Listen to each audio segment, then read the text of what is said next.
também quero te agradecer, né, por você ter aceito.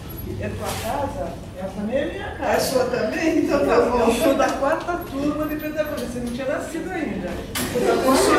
Então já está formalmente cursada para a festa dos 60 anos do nosso curso, meninas, meninos, que será em dezembro, 15 de dezembro. 60 anos, ele merece uma história, não merece, professor Barreira? Então tá bom. Antes delas começarem, eu gostaria de fazer um breve apanhado do trabalho das meninas. Elas foram excelentes, as duas foram excelentes alunas, orientandas, né, que elas não eram minhas alunas, orientandas. Elas tinham só um defeito. Eram ansiosas, elas estavam sempre me cobrando, ansiosas, achando, você dá tempo, deu tempo? Deu. E saiu um trabalho muito bom, não como uma proposta inicial, como elas queriam, mas isso é normal nesse trabalho. Esse trabalho é um trabalho de gestação. Quem é mãe já sabe disso. É um trabalho que as coisas vão seguindo, e eu acho assim, o grande valor do trabalho delas, além do trabalho mesmo que elas tiveram, a dedicação, etc., o grande valor é que elas leram Montessori. Elas leram a Maria Montessori. Elas leram comentadores, mas elas foram ao livro da Montessori, dissecaram, né? Tivemos uma discussão lá muito grande, que um trecho que ninguém falava da Montessori, onde é que a Montessori estava, também não sabia, né? A gente também aprende, né? Ela sumiu. E ela sumiu do mapa, né? E até no fim descobrimos, né, um autor brasileiro. Então, eu quero também agradecer a vocês, porque depois a gente vai se cruzar não sei onde, né? Também a convivência que nós tivemos, né? E também quero dizer para vocês que eu aprendi muito também à medida, não aquela parte formal, né? Que a gente já sabe, a gente aprendeu, a gente já sabe, mas eu aprendi que para orientar vocês eu também tive que entrar um pouquinho na Montessori, apesar de eu ter feito um curso, eu não sei que século, no século passado, eu fiz um curso da Montessori, mas realmente eu não conhecia a Montessori do jeito que eu precisava orientar. E a gente vai aprendendo e vai lendo, etc. Muito obrigada pela convivência com vocês, parabéns. Tá? Bom, queria agradecer. Pode ser.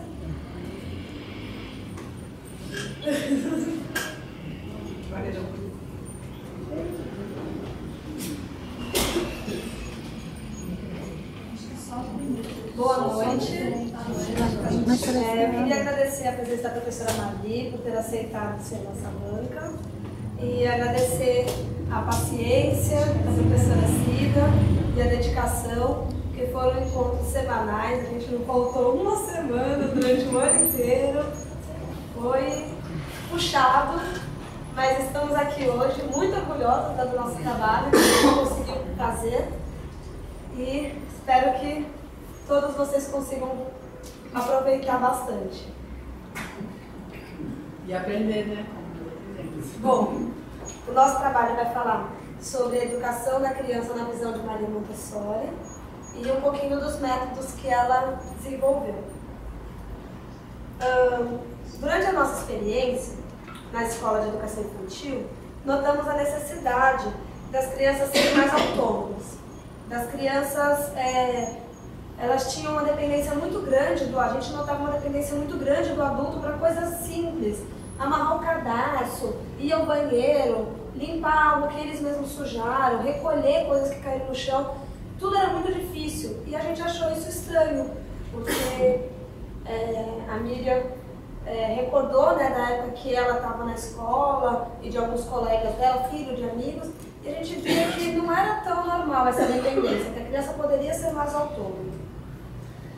E então nós pretendemos estudar Maria Montessori inserida no movimento da Escola Nova, com o objetivo de pesquisar suas práticas educativas sob o ponto de vista da autonomia da criança. Conhecer a trajetória da Montessori no contexto que formou suas ideias sobre a criança, dando destaque aos aspectos do seu método.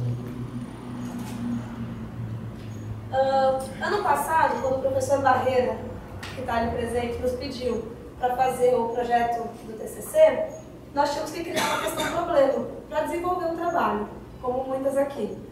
Então a gente pensou em descobrir como que a Montessori chegou, né, nessa curiosidade, pela educação da criança, que não era normal na época, né? E o que os métodos que ela inventou, o que interferiu no mundo, para a educação no mundo até os dias de hoje. E o objetivo da nossa pesquisa, obviamente, era responder essas questões, problemas, e eu acho que nós conseguimos responder, e analisar as práticas que ela desenvolveu e analisar como se deu esse método. Inicialmente, a nossa metodologia, a ideia era ter uma metodologia bibliográfica e uma pesquisa de campo.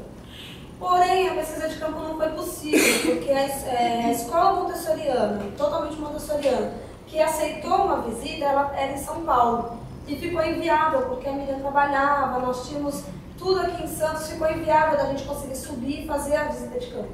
Então nós focamos na metodologia bibliográfica e documental, partindo da fonte primária da Maria Montessori, que são os livros que estão ali, e está faltando um, que não tem aqui na biblioteca, porque a gente usou emprestado, que é o Em Família, e a gente tentou partir mais da fonte primária mesmo.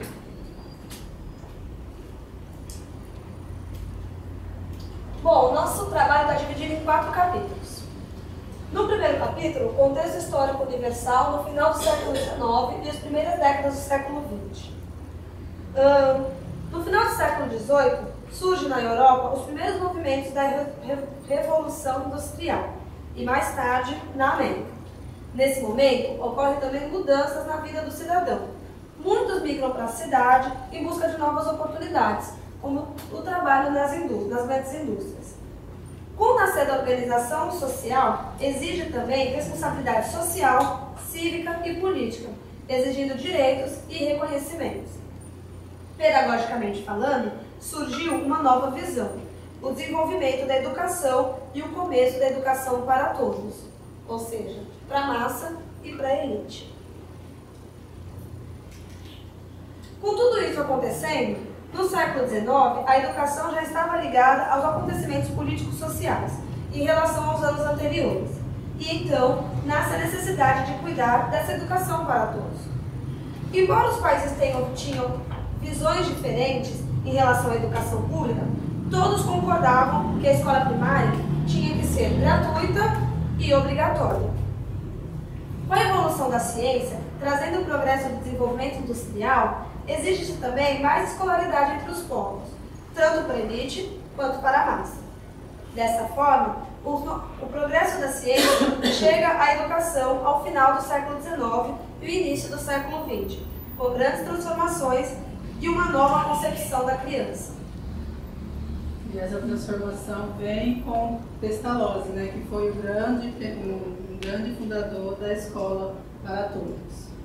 Pestalozzi colocava a família como núcleo e diz que é a partir dela que surge, né, as demais instituições nacionais, que ela não é completa, mas é a partir da família que surge.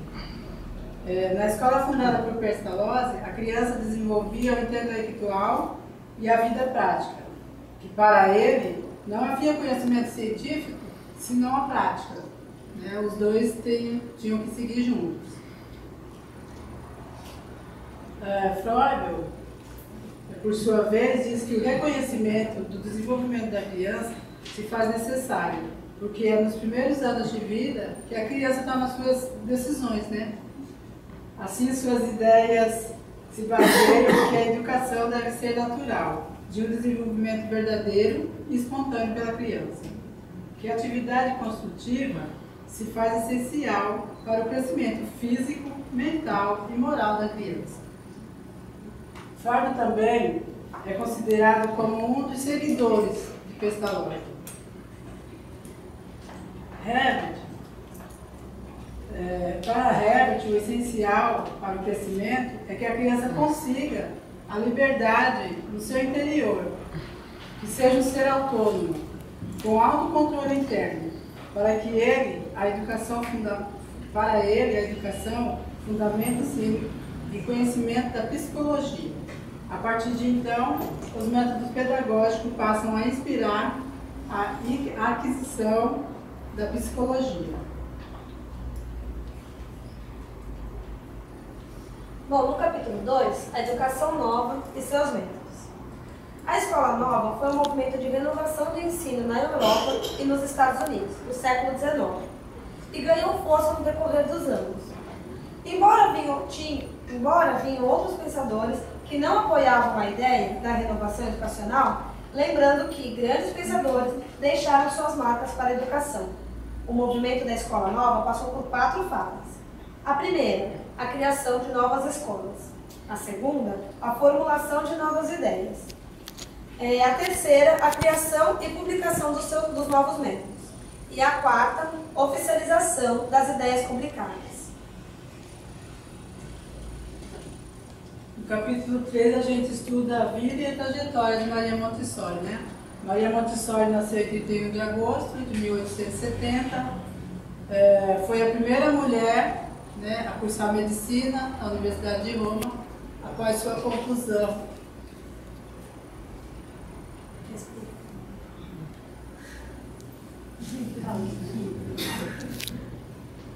Respira. Pensa que ela foi a primeira mulher, Miriam. Você não será a última.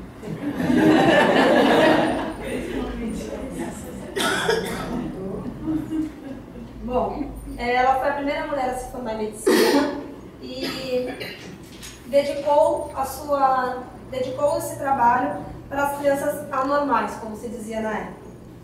Depois de formada, a Montessori passou a participar de congressos pedagógicos para ressaltar os cuidados com as crianças deficientes e ela dá sequência aos seus estudos focados na área da educação. Montessori trabalhou durante 12 anos como professora auxiliar na clínica de psiquiatria, onde ela pôde perceber que o problema da criança era muito mais pedagógico do que psiquiátrico. A partir de então, dedicou-se a organizar e orientar a confecção de materiais para a aplicação dos métodos educacionais. O sucesso foi tão grande que logo surgiram escolas querendo adotar seu método. A Casa dei Bambini foi a primeira escola a ser fundada com a utilização total do seu método, em 1907. Lá, as crianças eram sempre muito disciplinadas e demonstravam grande alegria em suas atividades.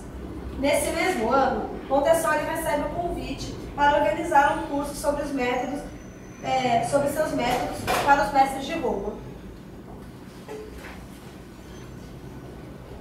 A partir de então, passou cada vez mais a se especializar, matriculando-se no curso de Filosofia e Psicologia Experimental.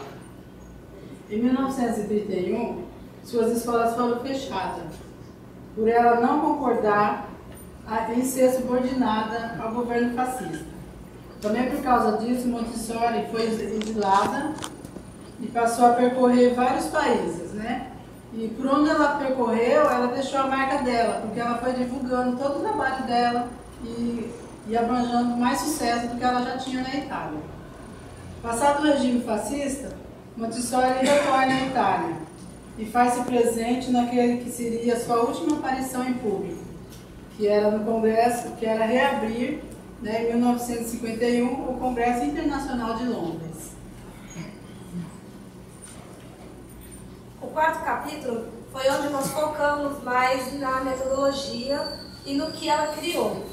Então, pedagogia científica, baseando basicamente, assim, grande parte no livro Pedagogia Científica, que é onde ela mais conta sobre isso. Pedagogia Científica, a contribuição de Montessori para a educação. Montessori deixa claro que na educação infantil é fundamental que se estude o psiquismo da criança e que essa educação seja feita em um ambiente previamente preparado, menos rígido e mais afetuoso. Uma das suas atividades era a educação sensorial. Essa educação prepara a criança ao raciocínio, além dos valores científicos. A educação sensorial, como está aqui na foto, geralmente ela vendava as crianças, ou pedia que fechassem os olhos, e faziam com que eles tocassem objetos com diferentes texturas, tamanhos, temperaturas, para que eles aguçassem o tato e assim eles tivessem uma percepção maior do que está à volta deles. Tudo isso com um ambiente sempre previamente preparado.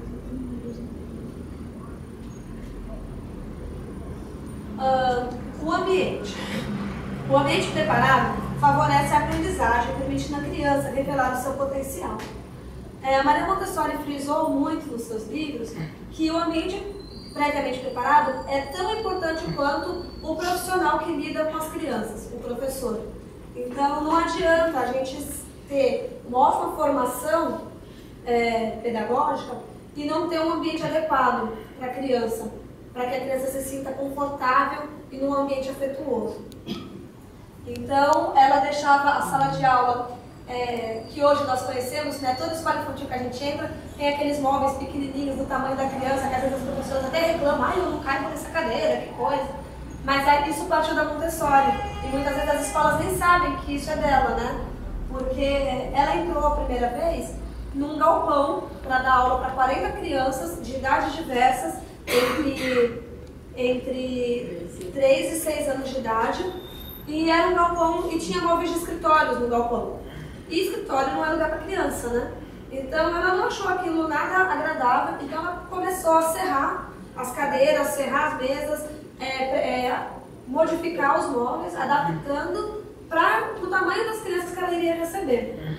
E assim ela foi desenvolvendo cada vez mais métodos para conseguir adaptar cada vez mais para as crianças que ela atendia. Liberdade e livre escolha. A liberdade dada à criança permite que ela se autoeduque. A Montessori acreditava que a criança que tivesse liberdade para escolher qual atividade ela faria primeiro, qual atividade ela faria depois, como ela faria essa atividade, como ela chegaria no resultado final que era esperado, isso fazia com que a criança pensasse num cronograma e se organizasse para dar conta de tudo que ela tinha que fazer. Então a Montessori deixava claro, olha, hoje você tem que fazer atividade X, Y e Z. Como você vai fazer isso, você está livre para escolher. Se você vai fazer uma primeiro que a outra, como você vai fazer. Isso faz com que a criança raciocine e se organize.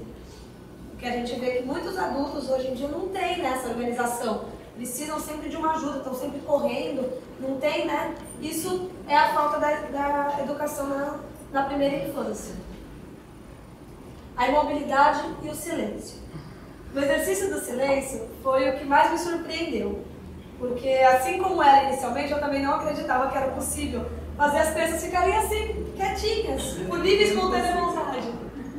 Né? Até porque ainda não consegui, mas um dia eu chego lá. Ela percebeu, nas escolas tradicionais da época, que a criança ela tinha que ficar em silêncio porque tinha que ficar em silêncio. Então, senta e fica quieto. É isso que a gente faz na escola, né? Ai, senta, agora chega, que eu preciso preencher tal documento. Assim não funciona. A gente sabe que não funciona, porque na nossa sala de aula a gente não consegue fazer eles ficarem quietinhos assim. A criança tem sim necessidade de se movimentar, mas isso não é essencial para eles. Eles são capazes de ficar quietos e isso tem que ser feito por livre e espontânea vontade. Então, para isso, ela criou esse exercício da linha, que era um círculo desenhado no chão, e eles sentavam numa hora do dia em círculo, e eles percebiam, pelo exemplo dela, ela sentava e ficava quietinha, e aos poucos os alunos iam imitando, pensando, por que ela está fazendo isso, né? Por que ela está ali quietinha e tá aqui, a gente está aqui sozinho? Então eles sentavam e ficavam também em silêncio, meditando muitas vezes, através do exemplo, porque eles começaram a ver um incentivo e uma razão para fazer esse exercício, para que eles se acalmassem. E a imobilidade, claro, que eles ficavam, né, imóveis e em silêncio. Então, e as aulas de vida prática, o objetivo era preparar a criança, né, a ter responsabilidade de suas habilidades do dia a dia, como amarrar o sapato, comer sozinho, servir, ou até tomar um banho básico, né, quando menorzinho. E o material usado na educação faz necessário que o educador conheça muito bem antes de apresentar aos alunos. Então, quando a gente pega um material, primeiramente a gente tem que ter a intimidade com esse material para depois passar para a criança, né, a segurança. Os encaixes sólidos faz a criança perceber a diferença de altura e diâmetro do cilindro, ou seja, diferenciar o alto do baixo e o fino do mais grosso. Aqui, eu não sei se está dando para ver direitinho, é uma barra com furos circulares de diferentes tamanhos e tem uma espécie de pezinho que encaixa nos buracos. Como aquele brinquedo que a gente está acostumado a ver do círculo, estrela, quadrado, é mais ou menos isso, só que aqui são só cilindros e eles têm tamanhos diferentes. Então a criança só consegue encaixar o cilindro no buraquinho certo. É só um instante mesmo chegar? Pode ser. Não, um pouquinho. Está dando para ver, né? Onde é que ela estava? À sua direita. Isso. Pode deixar, professor. Pode deixar. Pode deixar. Algarismo e alfabeto. Pode deixar, tem mais fotos. O algarismo e o alfabético de língua, de lixa, proporciona o primeiro contato da criança com a leitura. O algarismo e o alfabeto são letras e números feitos no papel, colados com lixa, para que a criança possa passar o dedo e sentir o movimento da letra ou do número, do jeito que se escreve. Então, a letra A, por exemplo, que nós escrevemos sempre da esquerda para a direita, a criança tinha que passar o dedo dessa forma, assim ela conseguiria, aos poucos, acostumando com a motricidade. O material dourado, né, que é o nosso do meio. Material dourado. Ou de contas. São destinados para trabalhar a forma geométrica. O de contas é isso, né?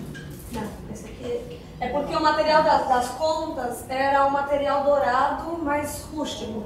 E eu não encontrei foto do material das contas. Mas é a mesma coisa, é porque eles foi atualizando, né, para ficar cada vez mais prático.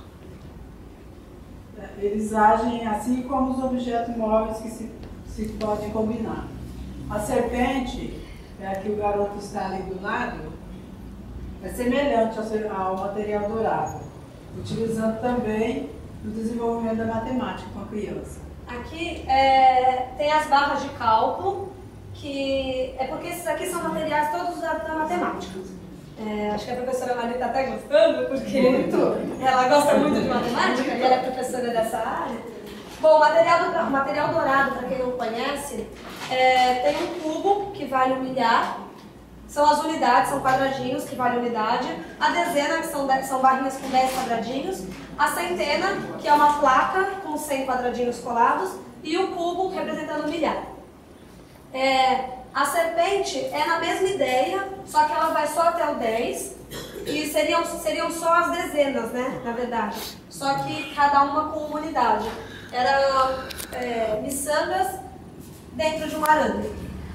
E as barras de cálculo, elas têm cores diferentes, a foto está preto e branco, mas aqui elas têm cores geralmente amarela e vermelha, para que a criança possa ir acrescentando, ela vai emendando as barras e fazendo a soma, ou a diminuição quando ela separa, né, divide. Nas nossas considerações finais, nós percebemos, nós chegamos à conclusão que Maria Montessori inovou a educação e que hoje em dia nós podemos ver em diversas escolas infantis vários métodos da Montessori, muitas vezes sendo usados sem saber de onde vieram. Então, como eu falei, os móveis, né, o material dourado, muitas professoras usam e nem fazem ideia de quem inventou. Então a gente vê isso, várias escolas utilizando métodos montessorianos sem saber que são métodos montessorianos. Participou do movimento Escola Nova, principalmente quando colocou a educação centrada na criança, nos seus interesses e nas necessidades. Porque na época, antes da Revolução Montessoriana, posso dizer assim, a educação não era focada na criança, para a criança. A criança ela ia para a escola ou para algum lugar para ser guardada, para não dar trabalho, né? Porque os pais tinham que trabalhar. E ali ela tinha que ser preparada para a idade adulta. né, para quando eles fossem trabalhar. Então eles aprendiam algum ofício. E quando a educação, né, durante a escola nova, veio essa revolução. Por que não pensar a educação da criança para a criança? Pensando no seu desenvolvimento, pensando no que a criança precisa e nas particularidades deles. O respeito que Maria Montessori teve com a criança deixou clara a sua certeza de que os pequenos passam por constantes transformações, desde sua concepção até a idade adulta. Ou seja, a criança tem necessidades diferentes dos adultos, eles não são mini-adultos, né? As meninas que estão no curso, né, estudam muito, a gente fala, os professores falam disso o tempo todo, né? Não são mini-adultos. Foi uma grande conquista para a Montessori criar condições para a infância se expressar de acordo com suas necessidades, através da autoeducação que a criança adquire em sua formação. Então a ideia da Montessori, o seu método basicamente, é a criança conseguir se autoeducar e o professor ser só um mediador dentro de sala de aula. Ajude-me a crescer, mas deixe-me ser eu mesmo. É a frase que a gente mais gostou da Montessori e que eu acho que fecha o nosso trabalho com chave de ouro. Obrigada.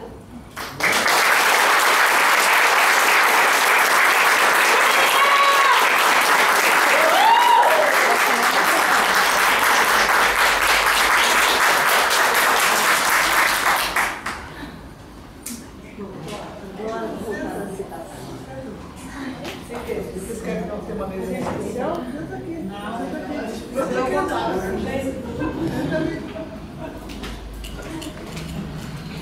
Eles falaram com bastante leveza, né? Mas aí tem por baixo muito estudo e muitas coisas que elas não falaram, né? Ai, não dá tempo de falar tudo. Bastante, o trabalho delas vai estar na biblioteca, né? Depois para vocês consultarem, e vai ser uma referência. E uma coisa interessante, duas coisas interessantes. Primeiro, que o que a Montessori fez, né? Ela vem de outros autores, lá do Rousseau, que vocês deixaram um pouquinho de lado, mas vocês colocaram no trabalho, mas ela deu um modo próprio, né? Ela partiu de crianças que eram consideradas crianças deficientes, né? Ao estudar a deficiência, querer se comunicar com as crianças, ela inventou esse método que, como elas colocaram muito bem, muita gente aplica e não sabe. Não é um método completo, porque o método completo é difícil, precisa ter uma formação especial, mas é um método cuja, muitos aspectos a gente pode ver. Eu mesma, vou dar só esse exemplo e vou passar a palavra para eu mesma, quando era professora do ensino fundamental, que chama, que é o quinta série, sexta série? Fundamental tempo era ginasial. Meu tempo era ginasial. E que as crianças vinham do recreio, primário, correndo. Eu tinha que começar a dar aula, né, 50 minutos, né? Eu aplicava a lição do silêncio. Que elas simplificaram, né, não andavam no círculo, mas ele tem toda uma técnica. Vamos abaixar a cabeça, vamos nos concentrar, vamos ouvir o silêncio, né, que hoje seria muito interessante. Em todo caso, vou deixar agora a Mavi fazer as questões, né, porque inclusive ela é bem especialista no método, nessa questões que ela poderá ter e nos ajudar a arrumar o trabalho, né? Arrumar o trabalho não há necessidade. O trabalho está perfeito, do ponto de vista metodológico. Ele apresenta alguns errinhos de indicação, de falta de acerto, mas a gente não leva nem em consideração, porque é algo que acontece na minha dissertação de mestrado em TI. Então, essa parte eu não tenho nada a pontuar. Eu fiquei extremamente feliz de ser convidada para essa banca, até porque quando eu estava fazendo mestrado, tem um artigo sobre escola nova escrito por mim, na primeira revista de educação. Na primeira revista de educação. E a gente só ficou sabendo ontem, não né? tem importância, eu sabia, mas não tem importância. As fontes que vocês pesquisaram são as fontes fidedignas, porque são originais. Parte do seu trabalho, a melhor forma é esse tipo de fonte mesmo. Tá certo.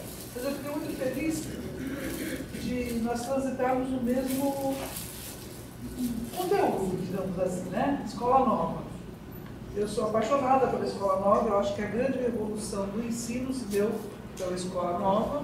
Ela vai romper